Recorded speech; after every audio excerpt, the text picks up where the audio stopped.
Don't spend your morning playing catch up. WRVA and the city's alive. 7 a.m. It's go time, Richmond. All right, it's 7:04 this morning here on Richmond's Morning News. My name is Rich Herrera. Thanks for joining us this morning. We've got a lot to talk about. One of the things that we're keeping an eye on, there's a couple court cases, one against the president. Let me make sure I don't conflate the two. Yesterday, the president had a big setback from a judge that overturned a lot of what he wants to do as far as election rules. And White House Deputy Director Stephen Miller went out and said, hey, listen, John Roberts, I know you don't control these judges, but the Supreme Court needs to start looking at how some of these judges are just going so far this way, so far that way, in some of these rulings that they're having nationwide ramifications on some of these. Now, the other thing that we're watching is SCOTUS is about to, the Supreme Court of the United States, is set to rule on birthright citizenship and female sports. Let's go talk with Sam Dorman right now from the Epoch Times, where he covers the Supreme Court, and he's joining us here on News Radio WRVA. Good morning, Sam. Good morning. How are you doing? I'm good. Okay, so two big there's a bunch of cases before the Supreme Court, but the one that people are watching that we might be able to see a decision here in the next 48 hours maybe, one is on birthright citizenship. Give us the background of what the arguments were and what we're waiting for. Sure, yeah. So they're going to have release opinions at around 10 a.m. today. So I think you'll get some big opinions then, and then I'm guessing they're going to do some more opinion days next week. So birthright citizenship may be this week or next week. It's not really clear. But basically that one is about the citizenship clause of the 14th Amendment, just, that people who are born here are allowed to be, they're automatically citizens. But, Trump has kind of challenged the longstanding interpretation within the executive branch that all children of illegal immigrants and sort of these more temporary visitors receive that citizenship. And they're basically saying, that if you come to the country and if you're born in the country, your parents should have some kind of allegiance or some kind of like permanent residence before you could actually become a citizen. So there's this big debate over what the 14th Amendment actually means and what its phrasing means, and then also what the Supreme Court and Congress have already said about the issue. So what were the arguments for and against? Because I don't think the founding fathers would have anticipated tourism, birthright tourism. And we see that people will come over in their third trimester from China, be here for 2 weeks, give birth, then go back home. But that baby they have now has U.S. citizenship when they return back to China. Right. Yeah. And I think Justice Alito brought this up during oral arguments in April. He's saying, back when this amendment was passed or around the time of, early in our history, we didn't really have, or there wasn't as much of a concept of illegal immigration as what we have now. It's very, I think, a different situation. That being said, the Supreme Court did rule, there's this landmark case from 1898. It's called United States,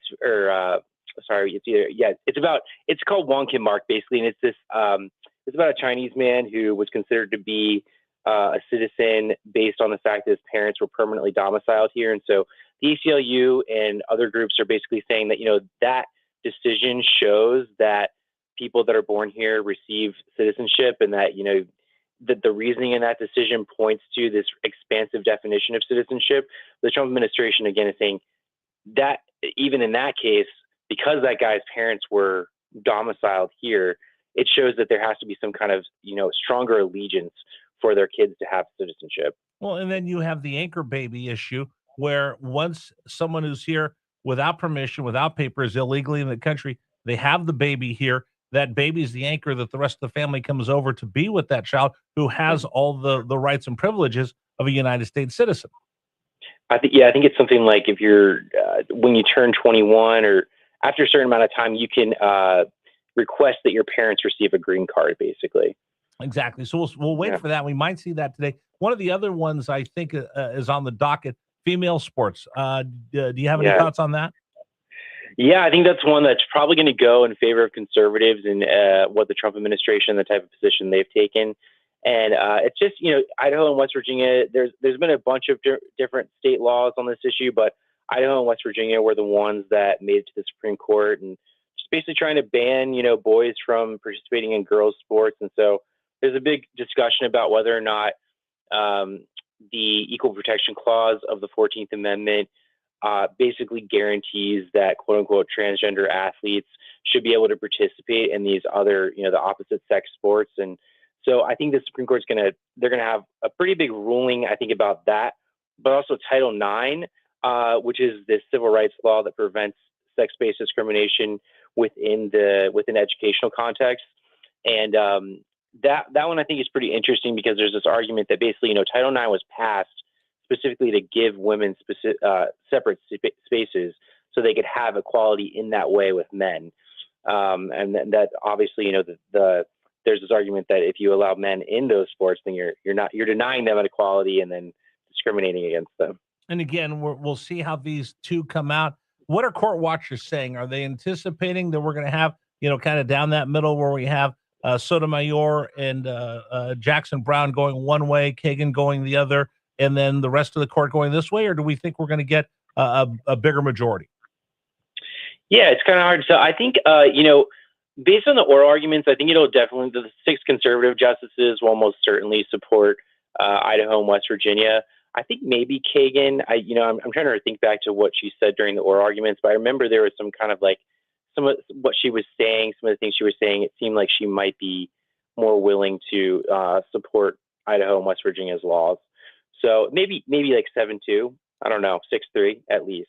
Okay. Well, it's interesting because we have all of these cases coming up, and I see more of these cases that are probably going to head over there because we're seeing so many federal judges or local judges putting their 2 cents in, making some of these decisions that affect the entire country. And I just see more of these bubbling up over the rest of this administration into the Supreme Court. So we'll see whether we continue to see the 6-3 split, or we'll start saying, okay, wait a minute, lower courts, maybe you guys need to chill out a little bit, or lower courts, yeah, absolutely, let's keep doing this and we'll reinforce what we're seeing in the lower courts. Yeah, I think so. And Trump, it's a big term for Trump too. I mean, he's been blocked by so many of these different lower courts, but I think that he's going to end up being victorious in some pretty significant ways, specifically with how lower courts have blocked his ability to fire federal officials.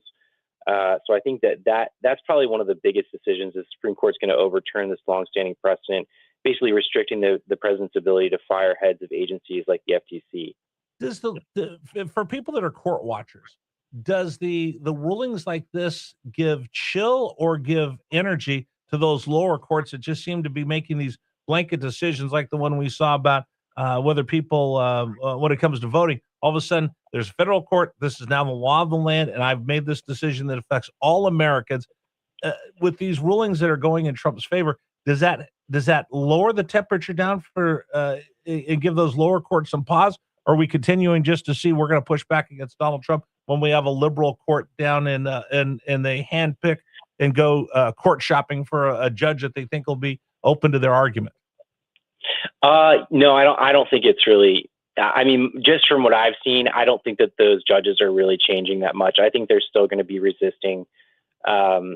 No, I mean, they're not exactly resisting the Supreme Court, but they're still, they're continuing to block Trump's policies. And there's even been some conflict between the Supreme Court and the lower courts, where the Supreme Court has had to say, hey, you're not following what we said, because there's kind of these more interim decisions on the emergency docket where the Supreme Court says something very brief and then it goes back to the lower court. And there's been a couple instances where the Supreme Court has said, hey, you're not really following our reasoning on this. All right, so we'll keep an eye. 10 o'clock. We might see some of these come out. I'm sure Brian Kilmeade's going to be all over this, Dana Will and Jeff Will. So we'll see what happens, especially with the birthright citizenship and if they rule on men and women's sports. Sam, I appreciate you joining us. What are you working on, and where can people find you? Yeah, you can just find me the epochtimes.com. And I'm just, going to be all over these court cases for at least the next week. All right. Well, hey, lots of court cases, lots of work for you. We appreciate it. We'll talk to you soon. Okay. Thanks, Rich. Have a good one. All right. Take care. Sam Dorman, Epoch Times. And again, that's going to be a big deal. If the Supreme Court rules one way, and if they're leaning towards 6-3, saying trans athletes cannot participate in girls' sports, that will have ramifications in the midterms because it'll be something the Democrats will run on. Look, this transphobia from Donald Trump, and this will get that base fired up. Immigration will be another one, but that's an interesting one because you don't have 100 universal support among some of the minority communities, believe it or not, in the polls will tell you that. You do have a lot of liberals who will go, look, Donald Trump is being this and that and everything else. Either way the Supreme Court goes, it's going to fire up members of the base on both sides. We'll see what happens if it's 6-3. Then we're going to go, okay, party lines, and we'll use it for this fundraising, that fundraising. So we'll have to see what happens. But again, 10 o'clock, some of those court decisions should be coming down just about when we get off the air. So Brian will be covering those as they come down with the full force of Fox News. All right, today's program brought to you in part by GreerFinancialGroup.com. What